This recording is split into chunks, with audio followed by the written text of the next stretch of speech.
e4, e5, d4, ed, c3, dc3, bishop c4, another pawn sacrifice, cb2, bishop takes b2. এটা হলো tennis gambit. যদিও হোয়াইটের দুইটা পন ডাউন, কিন্তু bishop c4 and bishop b2 huge active.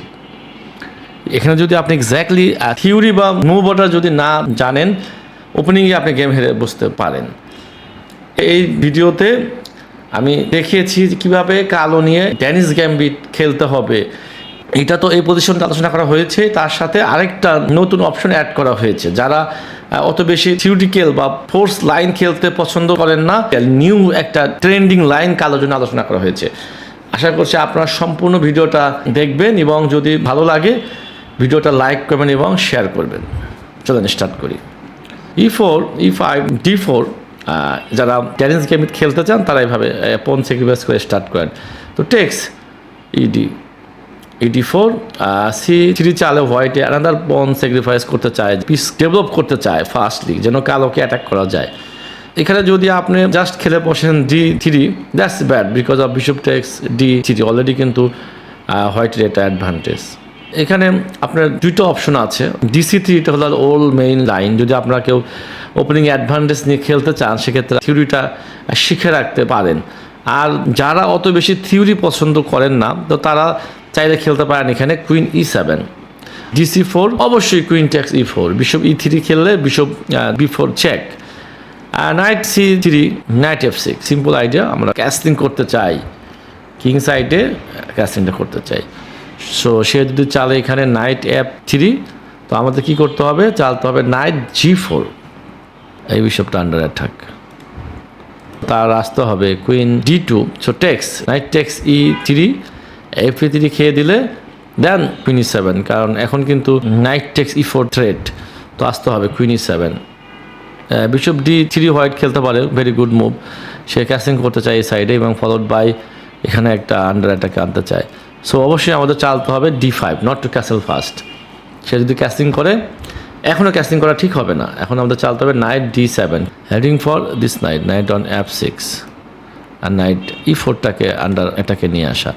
সে যদি চালে রুক e1, তার আইডিয়া সিম্পল, সে e4 করতে চায়।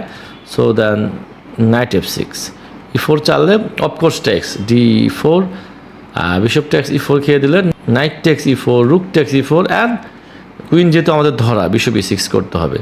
সে যদি চালে d5, কালোর জন্য queen side castling is a very good position now, কারণ এখন কিন্তু কুইনটা তার ধরা আছে এবং এনি টাইম আমরা কুইন চেক দিতে পারি এখানে, দিস চেক। এখন আমরা একটা ভেরিয়েশন দেখে আসি। সো আর সে যদি আপনার বিশপ e6 এখানে চালে হলো কুইন e3, কারণ সে কন্টিনিউসলি e6 একটা চাপ প্রয়োগ করতে চাচ্ছে। এখন তার কিন্তু মেইন থ্রেট হলো এই d5, তো আমাদের আটকাতে হবে সে c6। So now is got knight g5, then castling simple, knight e6, f e6, rook e6, and queen d7। এই যে পজিশন আসছে এখানে কিন্তু এভরিথিং ইজ ইকুয়াল, বাট হোয়াইটের কিন্তু ডিপনটা উইক। এই বিশপটাকে বিশপ f5, বিশপ b6-এ আনা যায়, দ্যাট ইজ ভেরি স্ট্রং, এই ডায়াগোনালে ভেরি স্ট্রং। এটা কালোর জন্য কমফোর্টেবল পজিশন অবশ্যই। তো এখন আমরা চলেন দেখে আসি মেইন লাইনটা, main attacking line after c3। এখানে যদি খেয়ে দিতে চান, অবশ্যই এই ভেরিয়েশনটা আপনাকে ভালো মতো স্টাডি করতে হবে। এই যে ভিডিওটা আপনাকে অনেকবার করে দেখতে হবে আন্ডারস্ট্যান্ডের জন্য। হোয়াইটের মেইন মুভ এখানে অবশ্যই bishop c4, so text cb2, bishop text b2। চালটা খেয়াল রাখতে হবে, অবশ্যই বিশপ b4 আগে চেক, কারণ আমাদের আইডিয়া কিন্তু যত তাড়াতাড়ি সম্ভব কালো কিংটাকে ক্যাসলিং করার জন্য যায়।